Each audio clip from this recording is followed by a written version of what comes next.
Sempre quando nós fazemos um retiro, um encontro, tem uma música que eu gosto de cantar, porque é sempre uma hora muito boa dos nossos encontros. E ela é mais ou menos assim, não sei se vocês conhecem.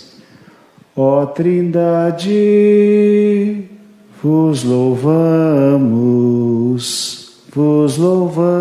pela vossa comunhão, que esta mesa favoreça nossa comunicação. Esta é uma música que a gente canta antes do almoço, entendeu? Por isso que eu gosto bastante desta música também. E olha que interessante, nós estamos aqui numa ceia, nós estamos aqui numa refeição, nós estamos aqui no sacrifício de Cristo e nos reunimos ao redor da mesa. A missa é uma ação litúrgica dirigida ao Pai, por Jesus, na força do Espírito Santo. Do início ao fim, a Santíssima Trindade está sempre conosco.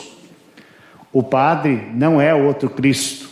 O Padre age na pessoa do Cristo.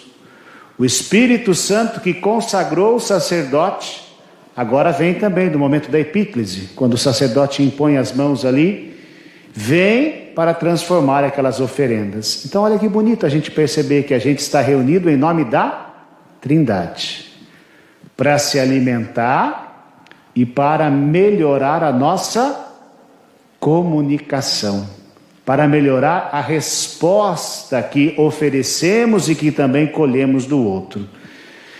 E é bonito a gente perceber que tudo na nossa igreja começa sempre em nome da Trindade. Até mesmo o nosso início de vivência de fé. Quase sempre os nossos pais nos ensinam em nome do Pai, do Filho e do Espírito Santo. Amém. Na simplicidade das crianças, ali vai um beijo para o Papai do Céu. Não é muitas vezes assim que a gente talvez aprendeu quando pequeno? Então veja, o mistério da Santíssima Trindade que hoje nós celebramos, não é para a gente decifrar. O que a gente decifra é enigma, é charada. É para a gente contemplar. E ao contemplar, aprender um pouco deste modelo perfeito de vida e de comunidade que é a Santíssima Trindade. Por isso, vamos olhar um pouquinho o que as leituras de hoje nos ensinam. A primeira coisa que nós temos que aprender é que o ateísmo não é algo que tem muito tempo na história, não. Mas já as nações que existiram ao longo da história, muito antes do cristianismo, sempre tiveram alguma divindade na sua vida. Basta ver quem gosta talvez de mitologia grega, os deuses gregos que lá existiram e tantos outros deuses. Então é próprio das civilizações terem o seu próprio Deus. O ateísmo é recente. O agnosticismo, ateísmo é não acreditar em Deus. O agnosticismo é quando a gente sabe que ele existe, mas não me interessa para nada. Também é mais recente ainda. Então, dentro desta busca da divindade, qual é a novidade que surge com o cristianismo? Primeira leitura de hoje. Nós não temos um Deus distante, mas nós temos um Deus que veio morar entre nós. Nós temos um Deus que veio se revelar a cada um de nós. E é exatamente isso que nós ouvimos na primeira leitura. O nosso Deus é proximidade. O nosso Deus é simplicidade. O nosso Deus, modelo de comunhão para nós, veio até nós. Talvez é isso que nós precisamos cada vez mais descobrir. Esse mistério extraordinário que por vezes parece muito próximo, mas que tem uma grandeza infinita. O nosso Deus veio até nós. E Ele não só veio até nós, olha o que Ele escolheu, o povo como porção da sua herança. E deu a cada um de nós não fizemos a segunda leitura, se tivéssemos feito, deu a filiação. Fez de cada um de nós propriedade sua. Então, acima de tudo, nós temos que olhar para esse mistério que celebramos no dia de hoje e agradecer a essa proximidade de Deus conosco. E é interessante, talvez, se a gente olhar um pouquinho para a nossa vida, né? Muitas vezes, algumas pessoas, quando seus amigos cometem alguma coisa errada, muitas vezes as pessoas têm vergonha, se afastam. Deus não se afastou jamais da humanidade, mesmo quando ela estava longe, distante e no pecado. Talvez seja isso que a gente precisa aprender um pouquinho mais desse Deus, o jeito dele de ser. Mas para aprender esse jeito de Deus de ser, para onde ele manda os seus apóstolos voltarem? Para a Galileia. E é na Galileia que tudo começa na vida de Jesus. É na Galileia que Jesus vai reunir os seus discípulos e vai ensinar. Para a gente contemplar o mistério da Santíssima Trindade, talvez nós temos que voltar um pouquinho aonde tudo começou na nossa vida. Num Deus mais simples, num Deus mais próximo. E aqui vamos recordar a pessoa do Papa Emérito Bento XVI, tido como uma das 100 pessoas mais inteligentes do mundo, mas que se coloca de Deus como uma criança, pequena e simples ao rezar. O mistério da Santíssima Trindade é o mistério da simplicidade, e a gente precisa retornar no início da nossa vida, da nossa história, para ali experimentar. Mas tem uma coisa interessante, o evangelho que nós ouvimos é o evangelho de Mateus. E aonde Jesus pede aos seus discípulos que possam ir para que possam experimentar o mistério? No monte, na montanha. O que é montanha no evangelho de Mateus? Montanha é o lugar do encontro. Foi na montanha que Deus deu as tábuas da lei. Foi na montanha do Tabor que Deus se revelou. Foi na montanha que Jesus ensinou as bem-aventuranças. Olha que interessante, para a gente contemplar o mistério de Deus, precisamos subir. E aqui a gente pode aprender que a montanha é hoje o altar. Nós precisamos ir a este encontro com Deus nosso Senhor e subir na nossa experiência com Ele. A cada dia mais, estando com Deus, precisamos nos tornar apaixonados por Ele. E diz o texto que lá na montanha Jesus ensinou, Jesus deu o Espírito e Jesus enviou. Na montanha nós aprendemos. Na montanha nós nos alimentamos da palavra, da Eucaristia. Na montanha nós somos o quê?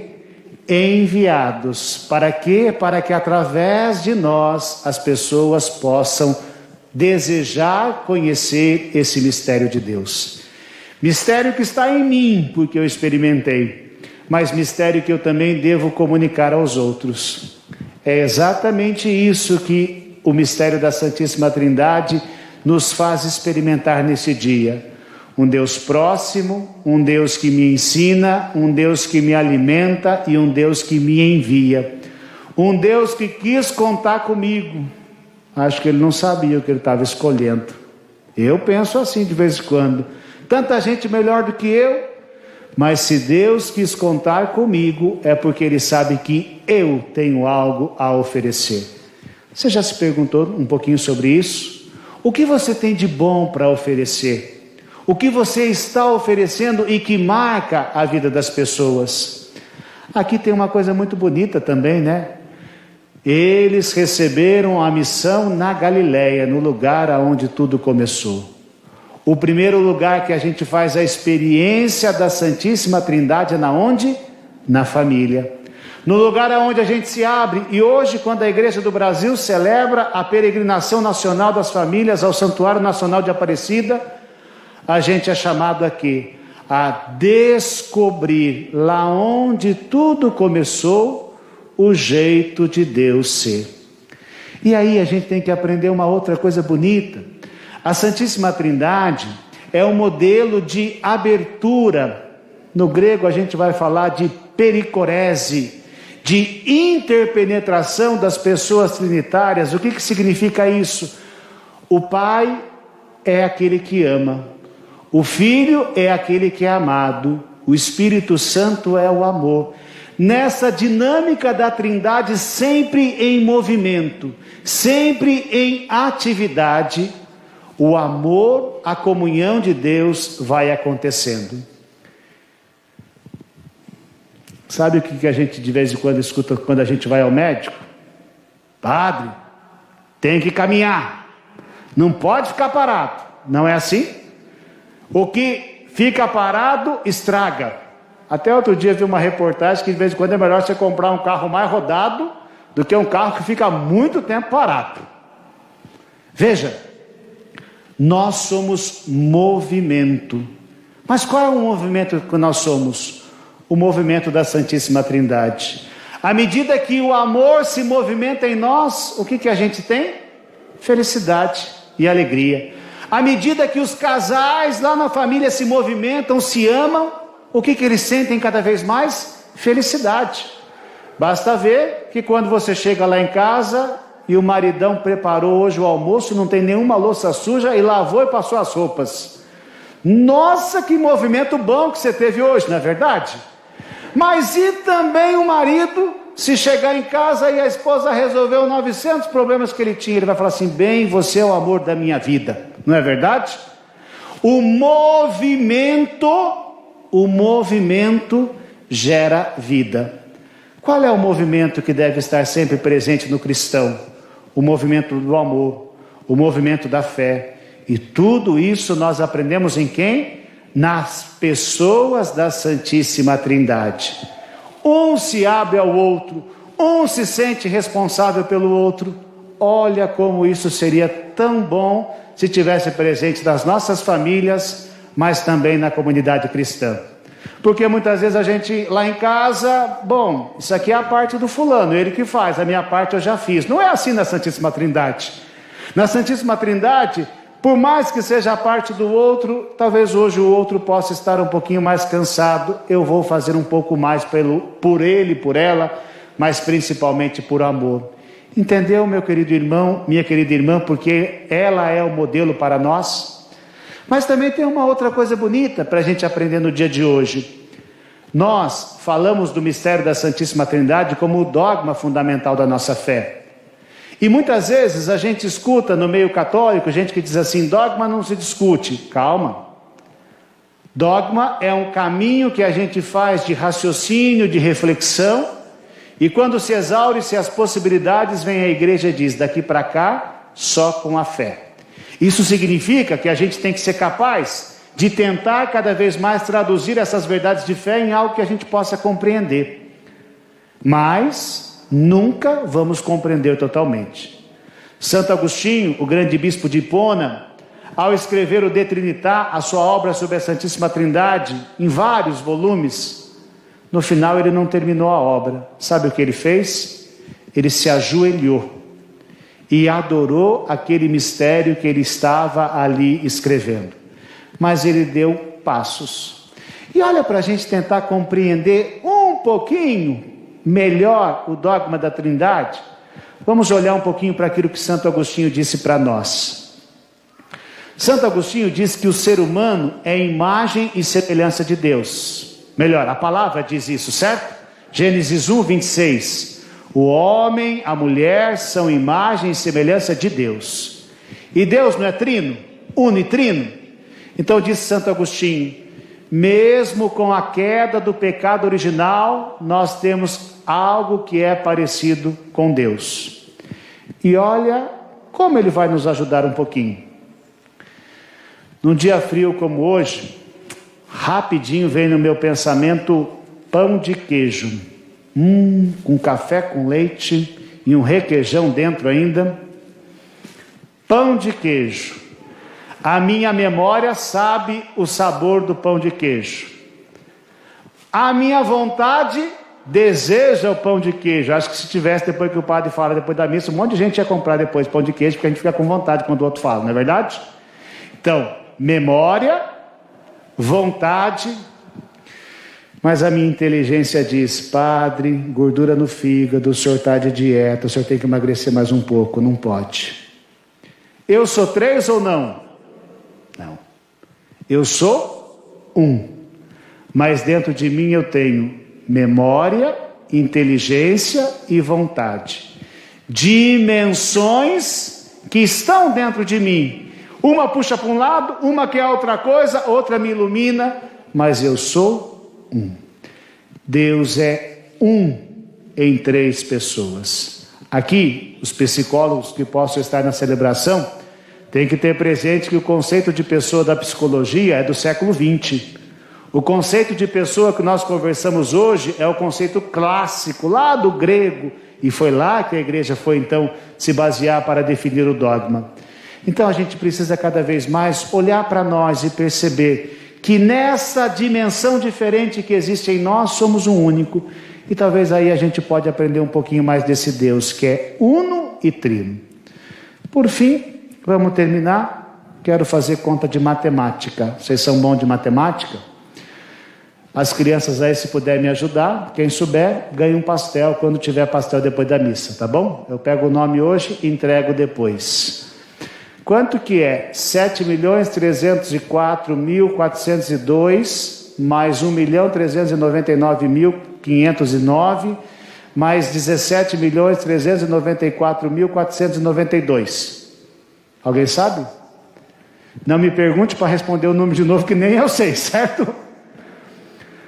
Muitas vezes a gente fala sobre a matemática, e se tiver um professor de matemática aqui, professora vai me dizer assim: padre, a matemática é simples. Mas para a gente que talvez não domine, ela parece muito complicada, certo? Agora vamos ver se vocês conseguem fazer a matemática de Deus. 1 mais 1 mais 1, para Deus quanto é? 1. Entenderam? 1 mais 1 mais 1 é 1. Talvez a gente diria que é 3, certo? E aí a gente tem que olhar então para a Santíssima Trindade e aprender que a lógica de Deus é diferente da nossa. Quem de nós larga as 99 ovelhas e vai atrás daquela que se perdeu? A gente prefere dizer: mais vale um na mão do que 2. Quem de nós acha uma moeda e gasta muito mais para fazer uma festa para comemorar a moeda que achou? A gente não faz isso. Então olha, a matemática, a lógica de Deus é diferente da nossa. Então o que a gente precisa aprender? Se eu não me converter de mente e de coração, eu vou ter muita dificuldade de experimentar o mistério de Deus na minha vida. Então, o que a gente pede na celebração de hoje? Que Deus não faça com que a minha inteligência e o meu coração se conduzam por aquilo que eu acho que é certo, mas que eu sempre olhe para o exemplo da Santíssima Trindade e pergunte o como Deus quer que eu seja, como Deus quer que eu haja. É ela o modelo para nós. Se vale ainda mais uma catequese, todo o Concílio Vaticano II é baseado no dogma da Santíssima Trindade. O mesmo Deus, com missões diferentes. O mesmo batismo que está em cada um de nós, com missões diferentes na igreja, na vida, na sociedade. Que a Santíssima Trindade seja sempre o nosso referencial de fé. Creio